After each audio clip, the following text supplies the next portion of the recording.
আল্লাহ তাআলা যখন কবর থেকে মানুষদেরকে উঠিয়ে হাসরের ময়দানে একত্রিত করবেন, সমস্ত মানুষগুলো থাকবে উলঙ্গ, সমস্ত মানুষগুলো থাকবে ভয়ের ভিতরে, সমস্ত মানুষগুলো থাকবে আতঙ্কে। ওই দিন ভাই ভাইকে চিনবে না, বোন ভাইকে চিনবে না, মা সন্তানদেরকে চিনবে না, সন্তান মাকে চিনবে না, স্বামী স্ত্রীকে চিনবে না। ওই দিন প্রত্যেকটা মানুষ ভয়ের ভিতরে, আতঙ্কের ভিতরে থাকবে। আল্লাহ তাআলা ওই দিন হবেন খুবই কঠোর। আল্লাহ তাআলা আল্লাহর নাম ধারণ করবেন ওই দিন হাসরের ময়দানে। আল্লাহ তাআলা প্রত্যেকটা হাসরবাসীকে 5টা করে প্রশ্ন করবেন। এই 5টা প্রশ্নের জবাব না দেয়া পর্যন্ত আপনি আমি কেউ সামনের দিকে অগ্রসর হতে পারবো না। রাসূল তিরমিজি শরীফের ভিতরে ইরশাদ করেন, আল্লাহ তাআলা হাসরের ময়দানে বনি আদমকে 5টা প্রশ্ন করবে। এই 5টা প্রশ্নের প্রথম নাম্বার প্রশ্ন হবে, আমি যে তোমাকে সুন্দর একটা জীবন দিয়েছিলাম, এই জীবন তুমি কোন পথে অতিবাহিত করেছো? এই জিন্দেগি ভর তুমি কোন নেতার পিছনে ছিলে? জিন্দেগি ভর বেনামাজির সাথে তুমি ছিলে? জিন্দেগি ভর আল্লাহ তাআলার ইবাদত বন্দেগি কতটুকু করেছো? আজকে জবাব দাও।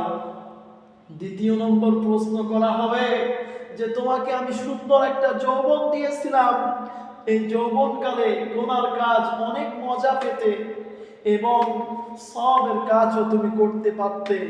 এই যৌবনকাল পেয়ে তুমি মন চায় জিন্দেগি করেছো। রাসূলুল্লাহ সাল্লাল্লাহু আলাইহি ওয়াসাল্লাম বলছেন, যৌবনকালের ইবাদত আল্লাহ তাআলার কাছে অনেক বেশি প্রিয়। আর সেই যৌবন পেয়ে তুমি বেশি বেশি গুনাহ করেছো, যৌবন পেয়ে শক্তি পেয়ে আল্লাহকে ভুলে গিয়েছো, আল্লাহর নাফরমানি করেছো, আল্লাহর বিধানের অমান্য করেছো। আজকে জবাব দাও।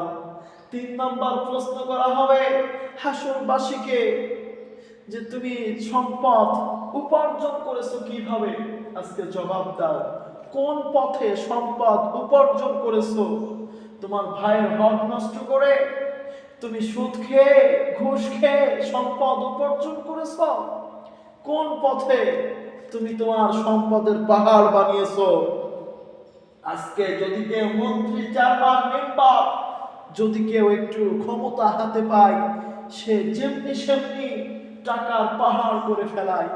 এটাই কি জিন্দেগি? এই ক্ষণস্থায়ী হায়াত পেয়ে মানুষ আল্লাহকে, খোদাকে ভুলে যায়, খোদার বিধানকে ভুলে যায়। এই টাকা সম্পদ নিয়ে কেউ কবরে যায় নাই। অতএব তুমি জবাব দাও, সম্পদগুলো কোন পথে আয় করেছো? এরপর প্রশ্ন করা হবে 4 নম্বর প্রশ্ন, তুমি যে সম্পদ পেয়েছো, ঔরস জাত হিসাবে পিতার থেকে সম্পদ পেয়েছো এবং তোমার কামানো সম্পদ তুমি এই সম্পদগুলো কোন পথে ব্যয় করেছো? তুমি কি হিন্দি সিনেমার জন্য ব্যয় করেছো? তুমি কি কোনো গান বাজনা কনসার্টের জন্য টাকা দিয়েছো? তুমি তোমার সম্পদগুলো খারাপ কাজের জন্য ব্যয় করেছো, নাকি মসজিদ, মাদ্রাসা, মুসাফিরখানা সমস্ত ইবাদত উপাসনার জন্য তুমি টাকা ব্যয় করেছো? আজকে জবাব দাও। ওই দিন কিন্তু আপনার আমার সম্পদ কোনো কাজে আসবে না। অতএব আমরা বুঝি কখন? যখন আমরা মারা যাই তখন আমরা বুঝি না। যদি আমরা নিজেদের জন্য একটু দান সাদকা করে যেতাম, তাহলে পরকালে যে আমরা সফলকাম হয়ে যেতাম। কিন্তু সম্পদগুলো আমরা ব্যয় করতেছি সম্পূর্ণ অনিসলামিক কাজে।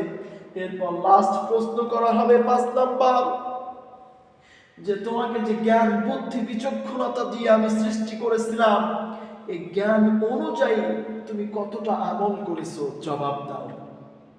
এই জ্ঞান, প্রত্যেকটা মানুষের বিবেক বুদ্ধি আছে, প্রত্যেকটা মানুষ আমরা বুঝি সাদা কালো, প্রত্যেকটা মানুষ ভালো মন্দর বিচার আমরা করতে পারি, পশু জানোয়ার কিন্তু এটা পারে না।